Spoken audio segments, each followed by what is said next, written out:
Magandang gabi kabayan. Ito, nasa Riles tayo.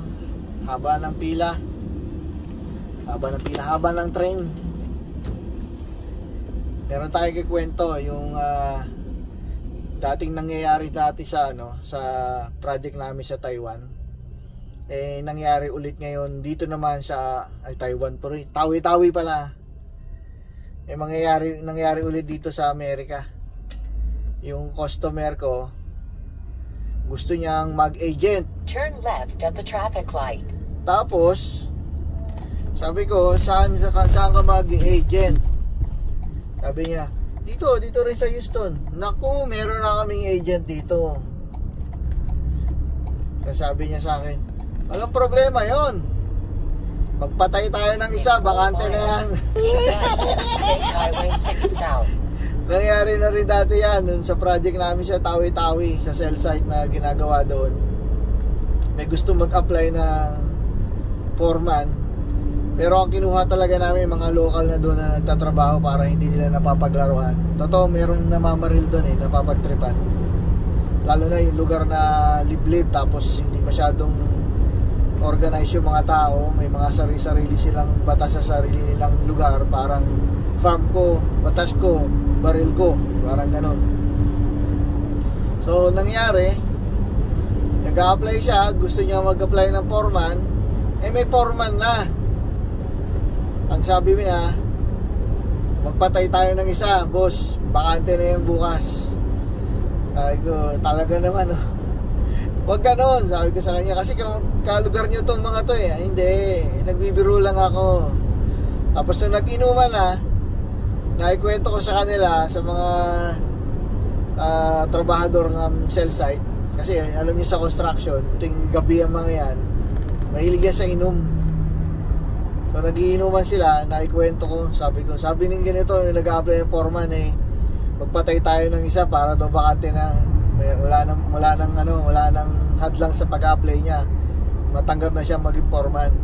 Sabi niya, masanay na kayo dito, ganito kami sa Mindanao.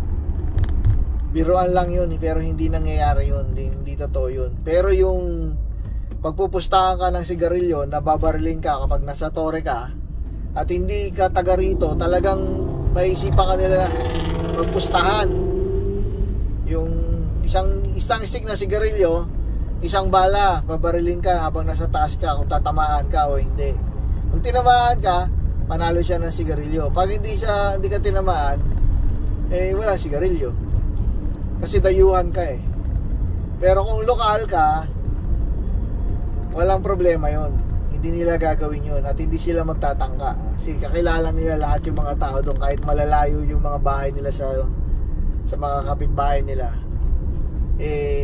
Ganun pa rin sila, nag-close pa rin sila, nagtutulungan sila. Kaya sabi nila, yan isa pa na wag mong gagawin dito dahil dayuhan ka, lalo na yung mga tauhan mo nung dumating ang bilis mag-drive. Kapag nakabangga yan o siya ang nabangga, ang mali dyan, yung tauhan mo na dumating na mabilis, mabubugbog siya rito o mapapatay siya. Sabi ko, ganun ba? Di pati yung driver na lang mapupunta dito, taga rito na lang kukunin ko. Sabi nila, tama ka boss, lahat ng taga rito sila lang ang kunin mo. Paano kung mali yung ginagawa? Di ipatama mo boss. Kung mali pa rin yung ginagawa, ikaw na yung mali boss, dapat ikaw na ang alisin dito. Sabi ko, delikado yan baka magpatay ng isang boss bukas, bakante na yan. Nagtawanan sila. Yun lang kabayan, joke natin ngayon. Natatawa lang ako kasi yung agent agent yung gusto mag-apply na agent. Naikwento ko sa kanya yun magpatay tayo ng isa para bakante na. Sige kabayan, salamat po. Magandang gabi. At magandang gabi dito sa Texas.